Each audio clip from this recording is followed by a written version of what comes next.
Yes, we are back, people.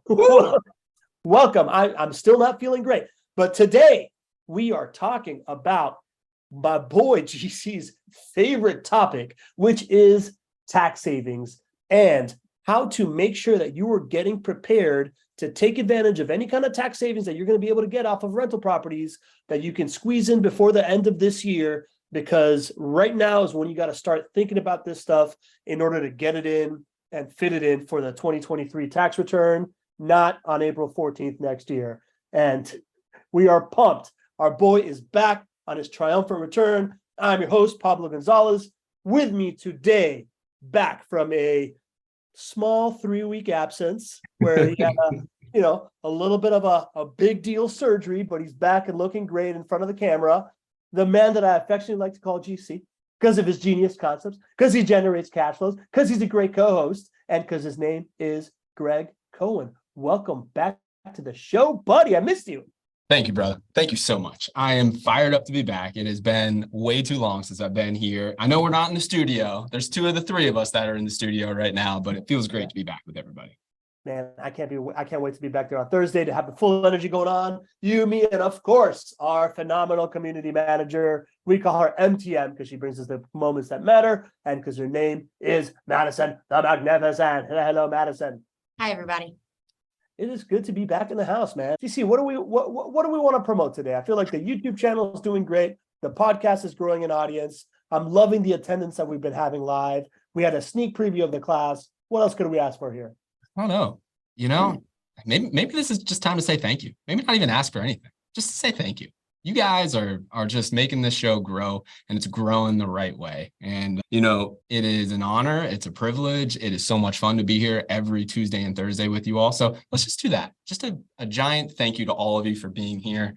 And let's keep the party rocking. Let's keep growing the right way. Well, how do we start the party, GC? I just want to make with sure. The roll call, baby. And Denny Davis is kicking us off today with a Pig Suey. Welcome back, Greg. What do you think about that, GC? You know what? Pig Suey never felt so good. We got our leadoff hitter welcoming here on second. That would be John Henning. John Henning. You're getting back in practice safe. I'm sure you remember the MVP who's checking in. That would be Mr. Lee Bishop. And are you familiar with the maven of real estate from the mountains of Denver? Who is I have heard of her. Miss Leslie Wilson, is that who you're speaking? Yeah, Miss Leslie Wilson. We also got Chris Lee from Fernandina Beach. Hello, all back. We got our boy formerly from Milipitas, California, Louis Hudnall, your fellow dealer fan. We got Big Papa in the house. I always love it when we call him Big Papa. Pops, how are you? Love to see you, my man. We got the Shaw man who has taken up his nickname quite nicely, GC. Great to see you, Nadeem. The Ringmaster is also back in the house. Drew Barnhill.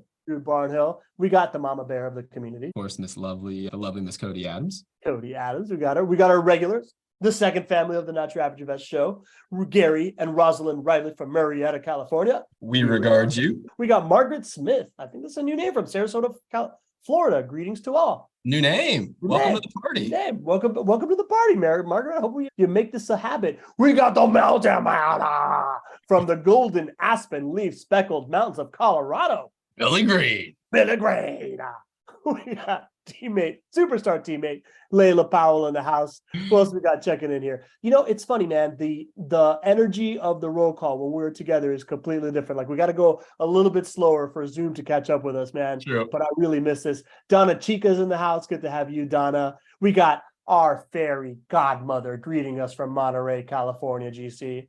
Jen Filzen. And we got Pedro Nacianceno from Jersey checking in. Pedro, good to have you back. We got Sergio Preto in the house. Go Gators. Pamela Myers from the Seattle area. Pamela, good to have you back. Laura Colby back from Washington State, making a habit of being here. I love this. The first family is in the house. Here, celebrating 4 years with JWB last month. The patriarch and matriarch, Ken and Carolyn Malin. We salute you. That is incredible. GC, I can't imagine a better show for you to come back for, because I know that the Not Your Average Investor family knows that when we get you talking tax savings, it's like giving a child Twizzlers to drink Mountain Dew from it. Though. It's like smelling salts, right? Like if you had like an injury and need to like snap back into action, let's just talk about tax savings. There we go. Why do let's talk about the tax savings for why is it that rental property investors are so big on tax savings? Why is it that when people are like asking their CPA, how can I save on taxes? They generally say, go buy some rental properties. What do we all have to look forward to as rental property investors when we file our 2023 tax return? We are in the most tax advantageous class for the everyday investor. We are in the most tax advantageous asset class. And that's really what rental properties are. So if you are somebody who likes going to the store and you like seeing 20% off or 30% off or 40% off, and that gets you excited, well, the reality is sometimes that's just a marketing ploy, right? It's not really 20% off, it's not really 30% off.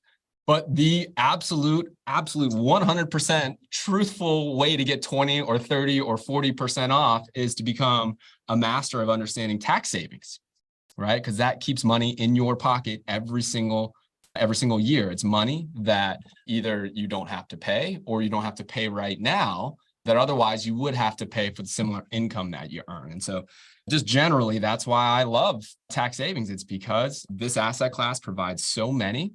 You don't have to be, an incredible tax wizard yourself, and you don't have to pay a tremendous amount for tax planning or tax, advice in order to take advantage of these. They're there for you. And so that's what gets me fired up. I love that. All right. So let's talk about the meats and potatoes of it. What are the tax savings that come with this, right? If you are adding rental properties to your portfolio, if you have rental properties in your portfolio, what are we saving on taxes? Well, if you think about it, you earn a tremendous amount of gross rental income when you own single family rental properties. That's just the rents that you collect, right? If you earn $1,500 a month in rent, that's $18,000 in gross rental income per year. If you didn't have these write-offs, you could be paying taxes on that $18,000 a year. And, that might be, I don't know, like, $6,000, $7,000 a year that you would pay in taxes, if this was treated like any other asset class. But you're able to write off a tremendous amount of things. And I'll sort of start with the tax savings or the right. And first of all, what I should always do is let you all know that I'm not a CPA. I think that's part of why people like to come to the show to learn about tax savings, is because I'm not a CPA. I'm just a rental property investor who owns over 300 rental properties, been doing this for 17 years, and I've had the benefit of seeing this in my own, tax savings bucket year after year. So take that for what it is. Any of the advice, or this isn't advice, but any of the thoughts that I'm sharing, make sure you go to your trusted professionals, especially when it comes to something like taxes. But what I will tell you is that there are a tremendous amount of things that you're able to write off simply by being a rental property investor. And I'll start with the things that probably maybe least excite me, but are just incredible by themselves. And we'll kind of work our way up. We'll build in anticipation of the show. But to your question, what can you sort of write off? Well, things like interest that you pay on your loan for your rental property, things like property management fees, things like maintenance costs, things like property taxes, property insurance costs, even travel costs to go and visit JWB as your property manager. Again, talk with your trusted professional and make sure you're doing it the right way, but you certainly can get some of those costs written off as well. So what you're able to do is to take that gross rental income that you have that otherwise you'd be taxed on and drop that to where that might be zero, right? In terms of the tax authority, in terms of the IRS. And when you're able to earn money, put it in your bank account, but show no gains when it comes to the IRS. And of course, this is all, what the IRS approves and everything. But that's a beautiful thing for you, because that's tax savings. You can actually put money in your pocket, but not spend taxes on it. And that's what's one of the things that separates rental properties from other asset classes. Got it. So you got income coming in, right? It's the price of rent, right? Like what your residents are paying you monthly. And from what your residents are paying you monthly, which can amount to, if it's a $1,500 rent, it's $18,000 a year.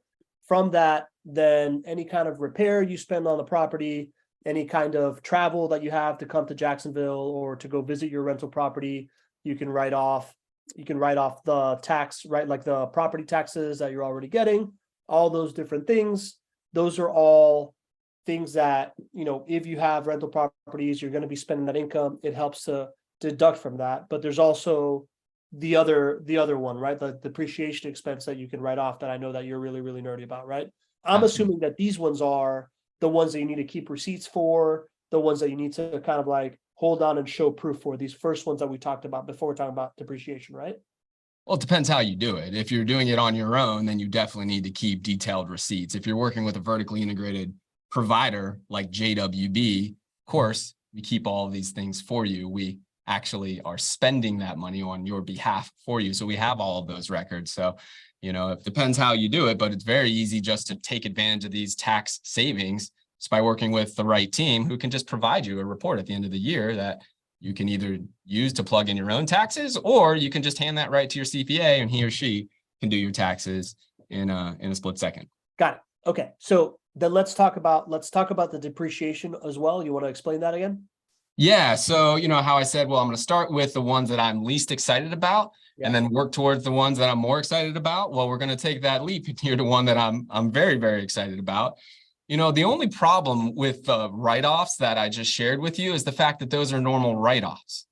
And to put it in perspective, everybody loves write-offs. So the fact that I can sort of kind of segue here and talk about how these are just normal write-offs should tell you how excited I am about the next one. But, the reality is with a normal write-off, you have to actually spend the money in order to write it off, right? You have to spend the money, and then you can deduct that from your gross rental income. And that is true for pretty much every write-off out there. Everybody, as we're searching for write-offs, that's just commonplace. It's very rare. Nobody even really thinks about this, but what if you could not spend the cash, but still get the write-off? How cool would that be? Well, that's what we have in rental properties, and it's called depreciation. And it's built in. This isn't anything special, right? The IRS knows that over time, buildings depreciate. They break down. And so what the IRS does, and it's called straight line depreciation, they just allow you to depreciate the value of that building over 27 and a half years. And what that simply means is if you take the building value and divide that by 27 and a half years, that's the amount of the write-off. And the really cool thing is that might be $4,000, $6,000, $8,000 in a year.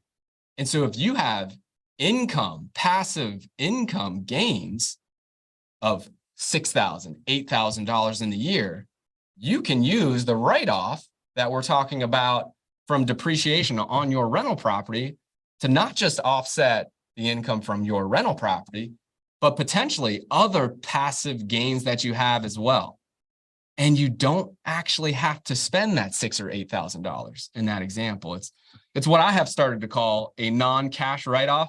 If there are any CPAs in the audience, feel free to correct me. I don't know if that's a real CPA term. Again, I'm not a CPA, but I know that I don't have to spend that money and I get that write-off. And then that's just a beautiful thing. That's where you really start to see significant tax savings from investing in rental properties. That is a beautiful thing, GC. So did I skip from like least excited to most excited, and there's some stuff in the middle there, man?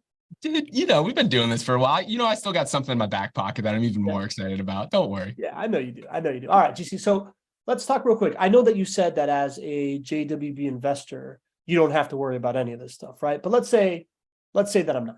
Let's say that I'm just somebody that's listening to the show. I'm interested in rental properties. I have yet to take the leap and invest in Jacksonville so far, right? But I am interested in knowing how I'm gonna, put this stuff together. What should I be kind of like preparing for, looking forward to, so that by the end of this year I'm like nice and buttoned up, and I know that I'm gonna benefit from this. Or if I'm somebody that's about to buy a rental property, what will I for sure be wanting to ask my property manager if they are providing me, kind of thing? Well, let's start with that. Let's assume that you're working with a property management company, because you can do all of this if you are not working with a property management company, and if you are doing your own taxes, if you have one property or maybe two or three. But, for so many reasons, if you are looking at single family rental properties as being a part of your financial portfolio, you should start to look for that team first who's going to support your portfolio. If it's going to be 3 properties, 5 properties, 10, 20, 100 properties, it only makes sense. Because if you're working with the right team, they should have all of this buttoned up for you. All of the expenses that happen for your property should be tracked. There should be clear reporting. And so if you're thinking about what questions should you ask, if you're thinking about getting into rental properties, when you're investigating the team to support you, the property management team, ask them about this. Ask them about their reporting. Ask them about how easy it is for you to file your taxes. And the answer should be, it's incredibly easy. So for example, JWB, we prepare what's called a Schedule E, right? A Schedule E is what you hand to your CPA, or you can do it yourself to do your taxes. And it lists out all the expenses for your rental property in the previous calendar year. Okay, so those are all your expenses for the rental property for the previous calendar year. What about the depreciation side of it? Is there something that we need to do to prove like the depreciation, or is that just you got to give your CPA the original purchase price and they're going to be able to divide it by 27 or whatever? So, working with a CPA, it's clearly easier if you work with a CPA. You can do, you can claim the depreciation write-off if you don't work with a CPA. It's also very easy. But if you are working with a CPA, quite honestly, this is like accounting 101. It's like taxes 101 is doing what I just described, which is straight line depreciation. So even if you don't ask your CPA, I would be shocked if they don't do this right off the bat. Like I said, it's kind of standard operating procedure, but it'd be a great question to ask. So you can start to get into some more detailed questions when we get into other types of depreciation. Many times folks will say, well, can I get more depreciation if I do this? Can I do more depreciation if I have the size of this portfolio, if it's this type of asset? So those are great questions to ask your CPA. But as far as just taking advantage of everything that we're talking about right here, if you have a CPA and they're not doing this for you, you should absolutely find a CPA if you have to ask this question. Got you. All right, cool. In the past, so these are all non-time sensitive, right? Like this is what, as an investor, if you're looking to get into tax advantageous assets, this is what you have to look forward to in rental properties because it has all these things versus others. I believe that in the past we've talked about the idea that if you get in, like if I get in on like November or December 31st, I still get to take full depreciation from the full year of 2023. Is that true, or is that prorated? So there's a lot of misconceptions. It's like, I think most people know that CPAs love rental properties for write-offs, but not everybody understands why. And a lot of us hear, oh, I should buy rental properties before the end of the year because of this. And there's some misconceptions when it comes to that. The way that it actually works is your write-offs are based on the amount of time that you owned that property in that year. So if you bought the property 50% of the way through the year, when it comes to your depreciation write-off, you're going to get 50% of the write-off. And so there's some misconceptions. Is there a huge reason to buy rental properties before the end of the year by December 31st of this year in order to get normal depreciation and all that? Well, if I'm being honest, not exactly, right? If you close it on December 31st, you're going to get 1 day prorated depreciation for the calendar year of 2023. But with that being said, there is always a really good time to buy rental properties because these write-offs will help offset other passive gains. And it's not just the gains that come from your rental property. If you have other passive gains from other rental properties, maybe you have a portfolio of properties and some of them are owned in cash or some of them have been owned for 5 years, you probably have significant gains. And so your depreciation on your one rental property can offset those gains. You can also be a passive owner of a business and potentially use your rental property depreciation to offset those gains. You might be an owner of a McDonald's franchise and you might sell those franchises or have significant income that's coming in. So, it's not necessarily for most write-offs that I'm talking about, this huge rush to do it by the end of the year in order to get more of an advantage. It's not like you get all of the write-off or depreciation if you close before the end of the year, or all of the closing costs. That's another one that's sort of misunderstood. You don't get to write off all of the closing costs if, you close by the end of the year. But there is one little thing that we're going to talk about, which is super time sensitive. We haven't gotten there, but generally speaking, there's not a huge rush. It's not like you're going to get, 10x the write-off for things like depreciation, closing costs, or any of the other write-offs that I've described. They're prorated.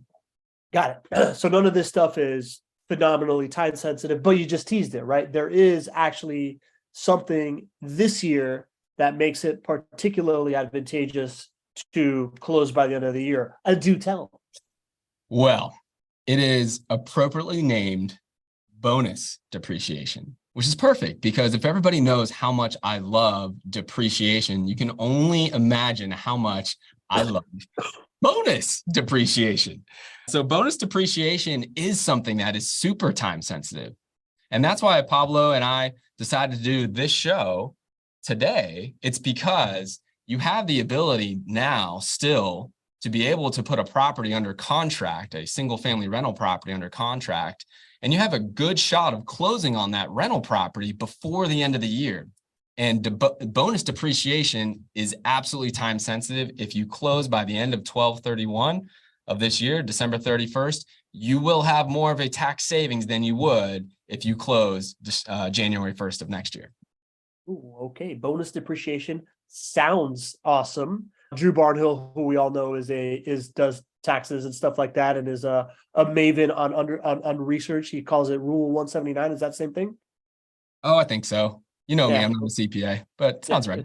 Drew knows it. It's got to be right. All right. So tell me more about that. What is this bonus depreciation, GC? So now bonus depreciation is not something that is necessarily a new thing. It's been around since the early 2000s, I believe. But by way of the Trump tax cuts, it allowed for more aggressive bonus depreciation. And so anytime that I'm talking about depreciation from a tax perspective, or now bonus depreciation, you should equate that with more tax savings, more money in your pocket that you don't have to spend for the same amount of income that you earn.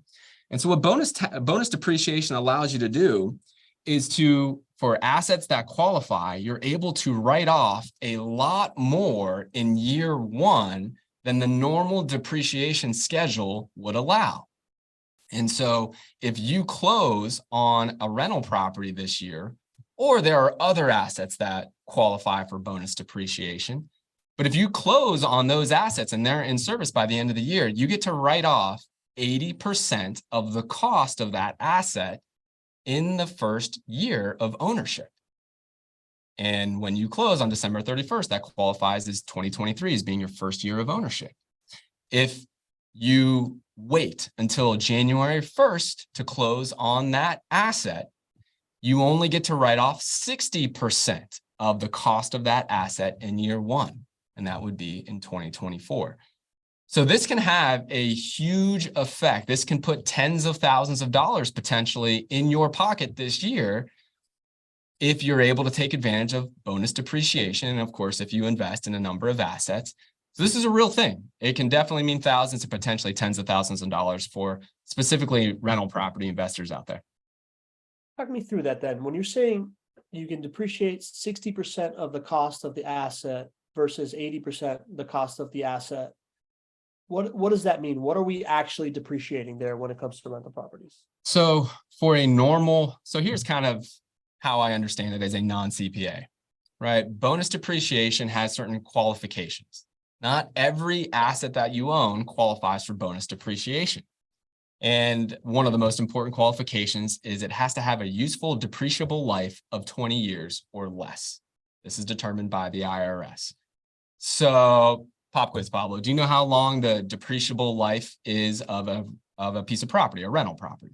single family I'm rental? going to guess 27 and a half years. Man, you're so good, dude. You're so good.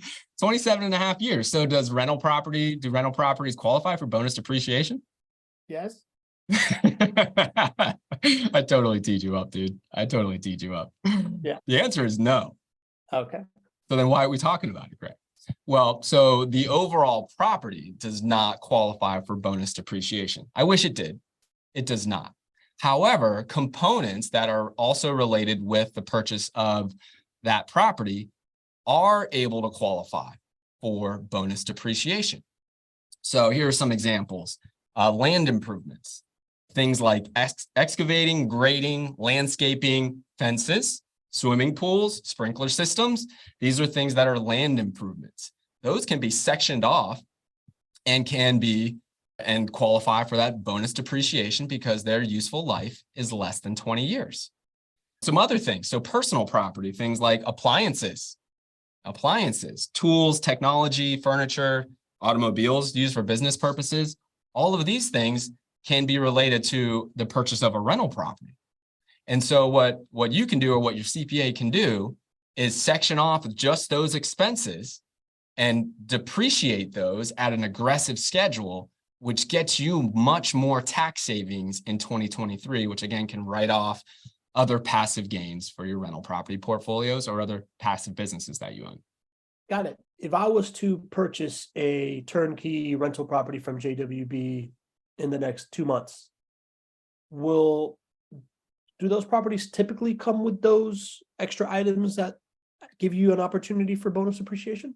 This is another value of working with a vertically integrated provider like JWB, because the answer to that is for most properties, there will be some component of that, right? So things like landscaping, fences come to mind, appliances in every property, right? So it won't be the same amount for every single property, but yeah, those do happen. And you as the owner are buying that asset from JWB. So as a part of your purchase, you're able to section those off and write those off, even though of course JWB put the fence in for you and JWB put the appliances in the home. So yes, absolutely. Those things are a part of it. And the value of working with a vertically integrated provider is it's easy for us to provide this information to you or to your CPA and say, this is what the cost of the appliances was, or this is what the cost of the fence was. And then you can just simply hand that to your CPA. They can then do that aggressive bonus depreciation, and this can all be super easy for you. Got it. So I'm starting to like understand the picture of it, right? Because even Drew's putting in the chat, if JWB did a rehab, many elements qualify for Rule 179. So essentially, I, as an investor, I'm purchasing a home that JWB has recently either built or recently either acquired and renovated and now sold to me with a resident in place and being fully managed. And that in between area where it went from being unoccupied to occupied, there's work that's put in, there are things that are purchased, there is improvements done to the land and to the home itself that will inevitably qualify for this bonus of depreciation. And if I'm working with JWB, then it's all going to come, given to me in a gift wrap package that I can then put into my TurboTax or give to my CPA or whatever. If I'm doing this myself, or if I'm working with a property manager, I want to make sure that I have some like really, really good advice of, hey, what are these different things that are done? And then making sure that I'm keeping track of all that stuff so I can qualify to this. But inherently, a newly renovated property that's ready to be rented for somebody else qualifies for a bonus depreciation scenario, and that will only exist, that bonus, which is that 20% extra that you can depreciate from 60 to 80, is good through December 31st. That's right. It has to be closed on, meaning purchased, and it has to be in service by December 31st in order to get 80% bonus depreciation on the elements that qualify. And in service means that it needs to be available for rent, which is another huge value of working with a vertically integrated provider, because if you just buy a rental property and close on December 31st, but it is not available for rent, it does not qualify. Got it. Does this also, and this is a great question by Margaret Smith, does this qualify for new builds too? Because Yes, I it kind of does. just lumped it in there, but it makes perfect sense for renos. For new builds, it also counts too, right? Yes, it does. Okay, beautiful. Do septic tanks count for this? Gerard Wendling's asking. Good question for your CPA. Good I don't question. know. I don't know all of the things that qualify.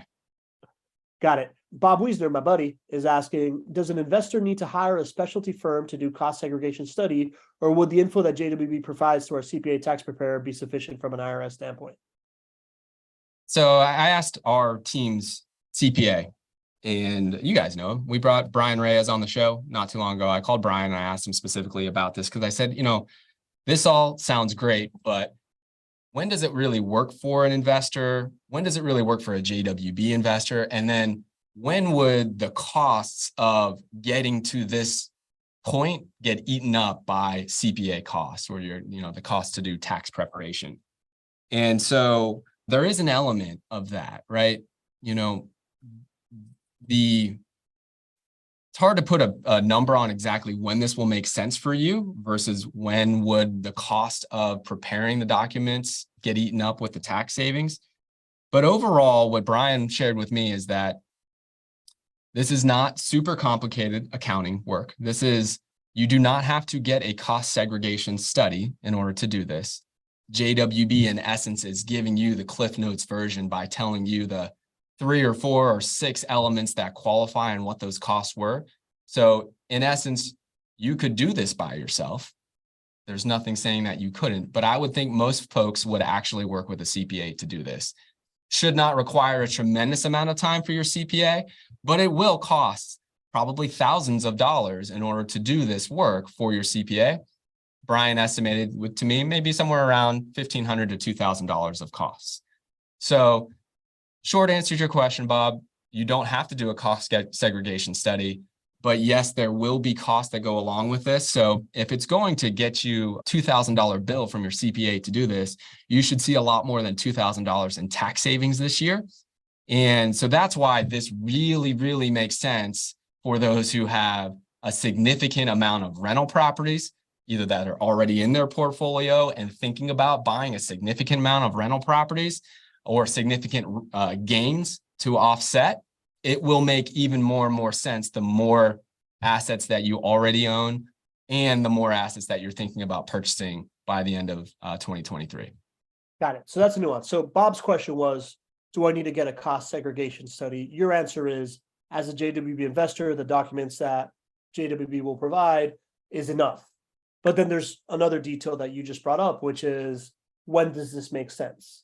And what you're saying essentially is that once you give these details and you ask your CPA that you want to do bonus depreciation, there should be, or there will likely be, an extra charge from your CPA for doing that with the documents that you're already providing, which now begs the question of, who is this advantageous for?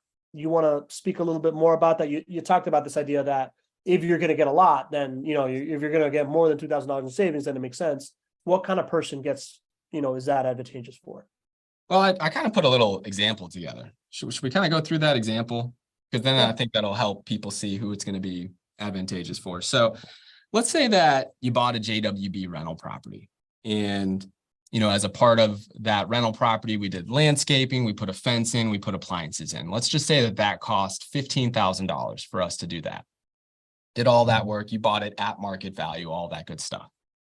Well, those are write-offs that would qualify for bonus depreciation. So $15,000, and you're able to write off 80% in year one, that is a $12,000 write-off in year one. Now, if you didn't get any bonus depreciation, and those elements that I just talked about were just done with straight line depreciation, you would have only received, I think it was about $500 in write-offs just in the normal straight line depreciation. So if I'm comparing closing by the end of this year versus not getting any bonus depreciation, then you're getting an $11,500 tax savings write-off by simply understanding and working with somebody who can help you take advantage of bonus depreciation. So if you start to look at that and you multiply that times 35%, which is just the tax rate that we use when we estimate tax savings, that's going to save you about $4,000 in tax savings this year by using bonus depreciation on one rental property. Okay. Now, the example that I just gave you, though, is when everything works perfectly. Brian was very quick to point out that that's a general example where everything's working perfectly. And there are many other things that go along with this. Please do not take what I'm saying and just 100% think that it applies 100% to you, because it probably doesn't. There are other things that you have to take into account. So the chances of you maybe getting all $4,000, maybe that doesn't happen as far as tax savings. Maybe it's more like $2,500 or $3,000. And maybe your CPA actually costs more. What Brian was quick to point out is he said, if you're starting with going with no relationship with a CPA and then starting to work with a CPA, it's going to cost more in the beginning versus if you have a 10-year relationship and they just add this on. So it might end up costing you $3,000 of cost, and you might get $3,000 of savings on one rental property. And so, does it make sense if you're one owner and you have one property right now and you're just starting to work with a new CPA? Does it make sense to take advantage of this and close by the end of this year just simply because of that? No, it probably doesn't. You probably wanted to close on it either way because of all the other reasons, but this one specifically doesn't really make a whole bunch of difference. But as you start to think about other examples of who it really will work for, think about somebody, we talked about being a passive owner of a business. So, you own McDonald's franchises. Let's say that you own 10 of them. You have management in place, so it's very clear that you're a passive owner. So this would qualify as passive income on your taxes. Let's say that you sell a number of those and you have these huge gains this year. Well, if you already were thinking about buying, call it, let's say 10 rental properties over the course of, this year, next year, maybe the following year, it would really help you from a tax perspective to speed all of those up and to close by the end of the year.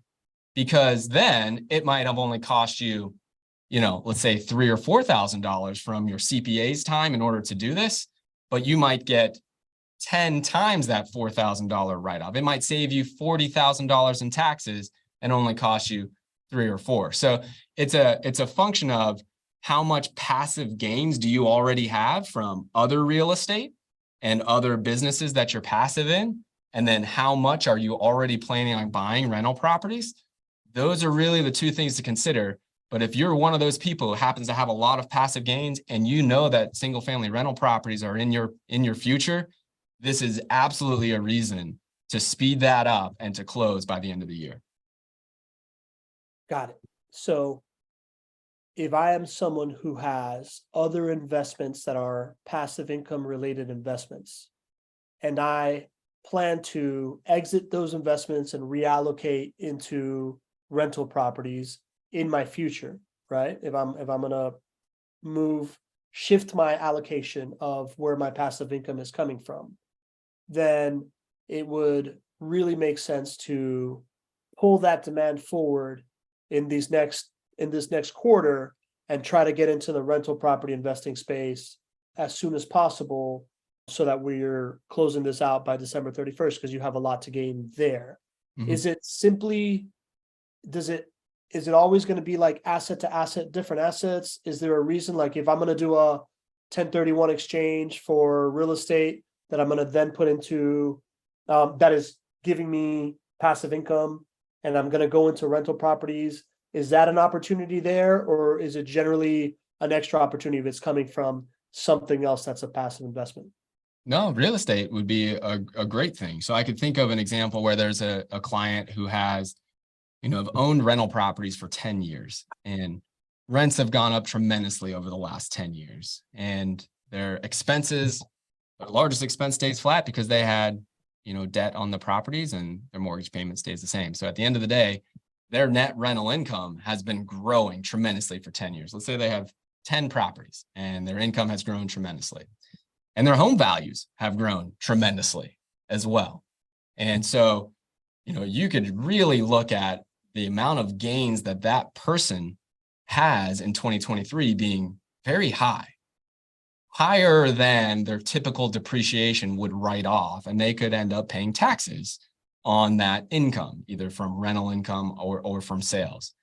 And so they may decide to sell some of their assets in some parts of the country and reallocate those and bring those over to Jacksonville.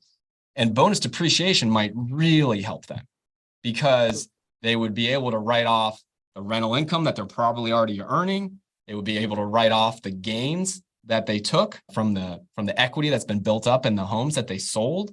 And then just like this example, if they bought 10 rental properties and closed by the end of the year and here in Jacksonville, they might be able to get, call it somewhere around, maybe $4,000 in real tax savings for each property. It might equate to really $40,000 that they keep in their pocket at the end of the year.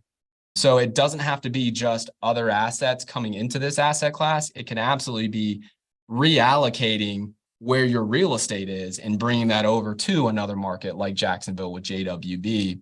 The important thing is, again, you have to close by the end of the year in order to get 80% of the bonus depreciation write-off. Got it.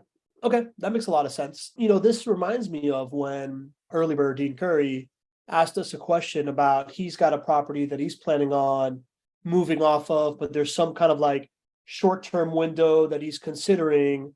And he was wondering if appreciation is going to make up for that. But, and you're like, well, you can't really guarantee exactly what appreciation is in the next year.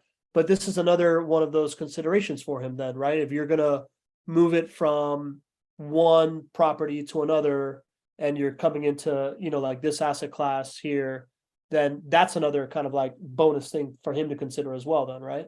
Yeah, absolutely. And I've got the opportunity to work with the early bird here recently. So I want to say congratulations. He just put another property under contract and we're getting pretty close to number 10 for the early bird over there. So, and when you get to 10 properties with JWB in your portfolio, we drop your property management fees, not just to 9%, but down to 8%. Starts out at 10 for everybody. Once you get to 5, we drop you to 9, then it goes to 8. So Dean and Nan over there are super close. I'm super excited for them to keep growing. I love that. And if you want to follow those footsteps, you know where you got to go. You got to go to chatwithjwb.com.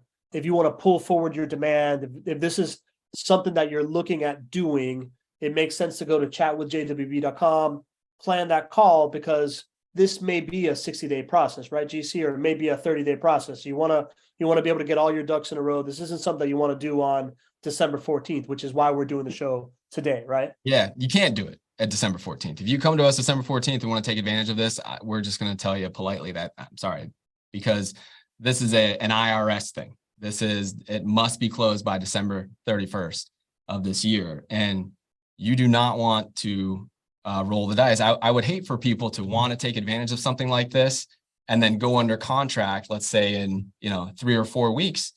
Real estate sometimes can be complicated and sometimes things delay things on the back end. And so there is no alternative to closing December 31st if you want to get an 80% bonus depreciation. So it is imperative, if you have been considering this, if some of those examples that I've described as far as who this is really right for describes you, then you need to jump on the phone with us. At the same time, while there is an urgency to help you take advantage of this, we're still going to make sure that we bring you on the right way. And so many times that's, a couple of weeks of phone calls.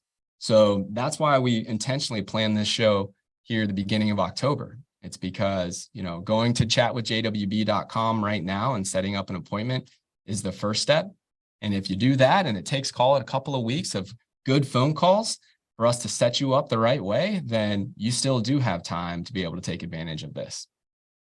All right, buddy. Sounds good, man. I want to get into some community Q&A. We got some good questions here in the Q&A. I also just want to say, if you're listening right now on the podcast or you're watching on YouTube and you want to get in on Q&A in the future, go to nyais.com and sign up for the show, because you get to ask these questions and get to get these clarifications from me and GC. But more than anything, because right now in the chat, we have over 70 people, and we have a phenomenal conversation of people exchanging information on what they pay for CPA costs and other resources. That is what makes our community so great. So if you're listening to this stuff passively, it makes sense sometimes to go to nyais.com, put it on your calendar, and show up live for some of these shows, because you miss a lot by, not just not getting to ask your question, but like the high level conversation of advice being given right now, of like CPA advice of people of how they're using in comparison, is really, really amazing. And it's way too long for me to recap. So, all right, GC, ready for some Q&A? Let's do it.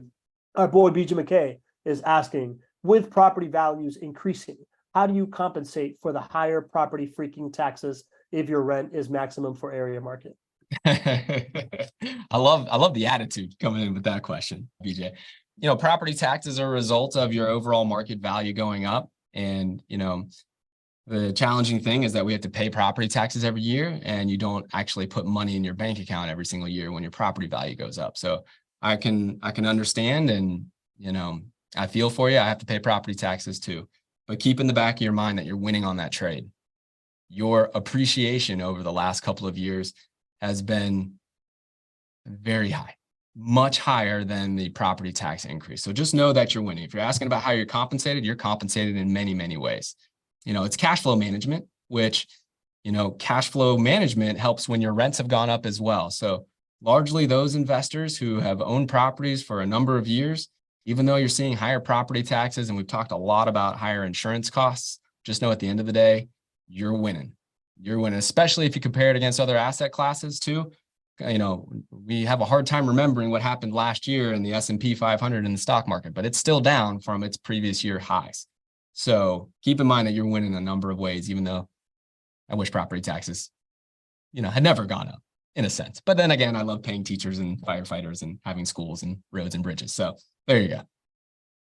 Got it. So what you're telling BJ is essentially there's not much in the sense of like what he can actively do outside of understand that you're still winning because your cash flow may be lower on a month-to-month basis, but it means that your net worth has significantly increased. And if you are investing to build wealth and retire later and do all the things that we're investing this for, then, it's still a W on the board. So maybe think about it that way a little bit better. Yeah. And for most folks, it's not even an L. Like, it doesn't even feel like an L. Like, property taxes have gone up, insurance costs have gone up, but rents have gone up, 20, 30% during that time period as well. So for most folks, they've been able to either keep pace or they're winning on the cash flow management side as well. So not only is it an overwhelming win for your net worth, for many folks, it's a W even on the cash flow management side. There you go. All right. Ria Patil. Ria, that's a new name. Welcome to the show. Love having you. Great question. Are the items that qualify for bonus depreciation also included in the regular straight line depreciation, SLD? For example, are appliances, fences, landscaping, et cetera, included in the building value for SLD purposes as well? So here's where I know enough to be dangerous, and I'll share some thoughts with you, but definitely talk to your CPA. So, it's my understanding that, when you're actually calculating how this will land as far as your taxes, what you're going to do is you're going to start with the market value of the home. You're going to take out the land value. That gets you your depreciable value. That's what you can depreciate. And that's where you have the choice of either doing just straight line depreciation, which is taking everything, including those elements, divided by 27 and a half years, or that's where you start to break away some of these components. And so in essence, when you're doing bonus depreciation, you break those components away. So if there were $15,000 in cost, you take those away. And then what's left is your building value that then goes through straight line depreciation. So you have to choose one or the other. Obviously, you would want to choose bonus depreciation when applicable, and that will get you the best tax savings. And whatever is left over, that just is run on a straight line depreciation schedule. But again, I'm not a CPA. That's my best understanding of it. I am happy to be not 100% completely accurate because this stuff is complicated, but at least hopefully this is giving you some good questions to ask your trusted CPA professional. Awesome. All right, Mike Foster got a question. Does JWB have access to property purchase settlement costs that can be written off? Would those be included with this year-end report provided by JWB? We definitely have access to it. We'll do anything to help you, increase your tax savings there. I don't 100% know if it's included in the year-end report. That's a good question. Mike, if you wouldn't mind, just reach out to your portfolio manager and ask that question. I don't know if it's a standard thing, but certainly something that we can provide upon request. Cool. Lewis Hudnell, your fellow Steeler aficionado, is asking, why is the bonus depreciation write-off 80% in 2023 versus 60% in 2024? Is it because of the law changing? I'm so bummed. I thought Lewis was going to ask me some questions about the Steelers. I need to commiserate right now. It has not been a good year for the Steelers. I know we're we're staying strong, Louis. You and your beautiful family. I've seen all those pictures. So now I guess the second most important question here: bonus depreciation, 80% in 2023 and 60% in 2024. That is the laws that were put into place. That was set, I believe, I'm not sure exactly which year, but it was a part of the Trump tax cuts. They put an entire schedule together. So actually last year, you could have written off 100% of the items that qualify. This year in 2023, it's 80%. In 2024, it's 60% and then 40% and so on and so forth. So it was done to drive demand. That's what was done at that time. And so it's all kind of set in stone there. All right, got it. Mike Foster puts in here another 2 tax benefits based on current tax law, which Congress can always change. There are 2 huge benefits for those who leave their properties to their heirs after death. If your heirs sell the properties, they will not need to pay depreciation recapture or capital gains earned up to date on your death. You familiar with that stuff? Oh yeah, and it's not something we've really spent a lot of time talking about, but man, it's incredible. If you built, so many people think, oh geez, I need to sell my rental property portfolio in order, before I pass. I want to keep things nice and clean for everybody. And I certainly respect that. That is certainly a part of the decision for many, many people. But there's a whole other part of what a beautiful asset you're giving to your heirs after your death that I don't think gets enough of a highlight. And so that's what Mike is bringing up here. When you own an asset, and you took all of this depreciation, like we're talking about here, this bonus depreciation on top of your regular depreciation and all that, the bad news is that it doesn't go away forever. All it does is it defers taxes. You have to pay taxes eventually, except when you pass and you give it to your heirs. What Mike is saying there is you do not have to pay depreciation recapture. What he's saying there is that when your heirs would take over your assets, they don't have to pay taxes on the gains. The new cost basis steps up.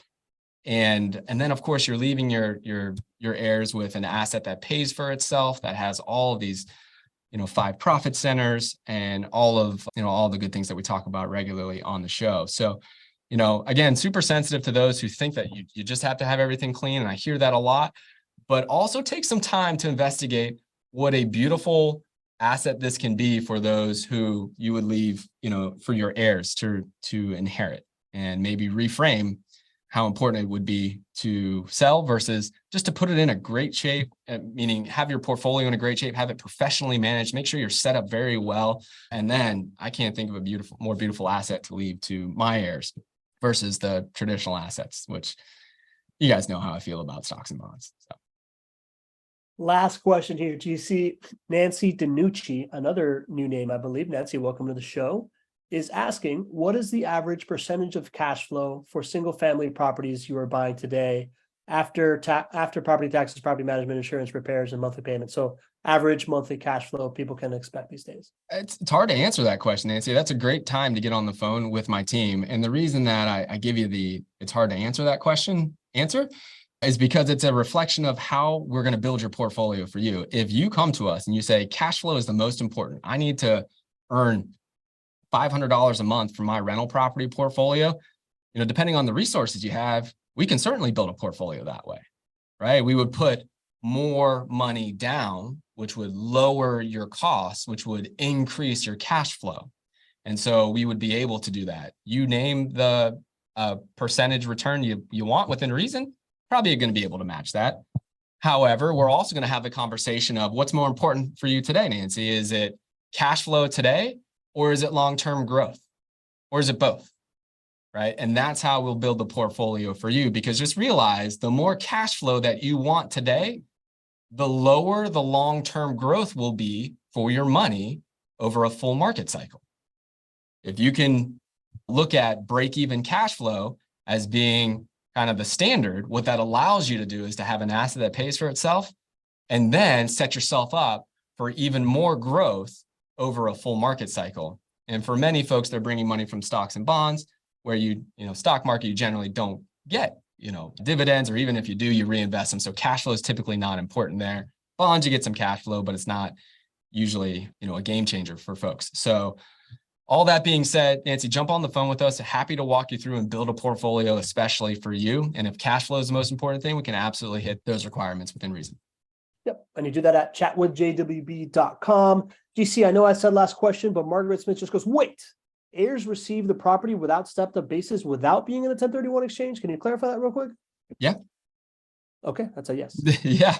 So I own a lot of properties, right? I've taken as much depreciation as I possibly can take, right? Because it reduces my taxable income every single year. And, if I was to pass, my family would be the heirs to my property, and there would be a step up in basis, which means that they don't have to just pay taxes on the gains. You can think about it from another perspective. Like, how terrible would that be if the IRS required you to pay taxes on the gains? That would be like, you would just leave your heirs with this, if you had a tremendous amount of equity, you would just leave your heirs with this huge tax bill. It would really, really, it would make real estate very unattractive, and it would be very tough for your future heirs. And so real estate's important for the government, of course, and they want folks to invest in real estate. And so I'm sure that's one reason why this has remained where there is a step up in basis. That just means that you're not leaving your heirs with a tax bill. They just get to inherit the property, and the tax basis, the cost basis, is what the market value is today. So little known, but very, very powerful, especially when you're thinking about estate planning. Yeah, very powerful. And she has a follow-up, which I don't really understand. And maybe it's because it's little known and therefore whatever. But she says, why did I pay an expert to put a rental into a 1099? Do you understand that question, or am I?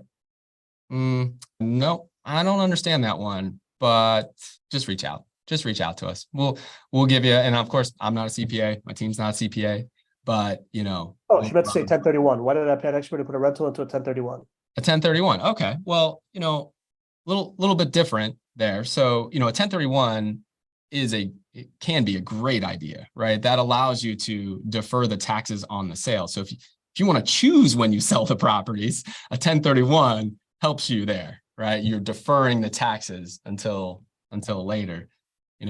I don't get to choose when I go. So the step up in basis is there. If I would pass, then my heirs would own those assets, and they wouldn't have a big tax bill, and they would just have this beautiful portfolio of rental properties. Okay, got it. GC, we did it, man. 70 plus people today. Talks tax, your favorite subject. You are back, man. Is there anything you want to say about having been gone for 3 weeks? I do. I want to say thank you to so many people. Just, start with my family. I mean, so many people, but I never even really told everybody what happened. I had surgery. It was a planned surgery. I broke my nose like 25 years ago, and I never got it fixed. And I was starting to have sleeping problems and all that good stuff. And so for anybody who's had no surgery before, I'll just speak for all of you that it is not on my list of the top 10 fun things to do. I just want to say thank you to my family. I had, of course, my wife, dropped everything to take care of me, but my mom came in twice to take care of me. My mother-in-law was there to take care of me, and my dad came up. Just surrounded by folks who love me, and I just want to say thank you to them. And I also want to say thank you to everybody here who just ran the show. I was watching all the shows, and once I came out of the surgery, I was watching all the shows, and it was incredible. I was just such a fan watching the show. So, of course, Pablo, dude, you did a great job, man. Just incredible to see just how this, and I missed so many fun episodes too, but incredible to see what the show really is from kind of taking a back seat and looking at it for 2-3 episodes in a row. Cody, Madison, Kate, Allie, Rich, Alex, Brian Mole, everybody who was here. How about Cody and Madison running the show last Thursday as well? I mean, just so many thank yous. It was really, really incredible.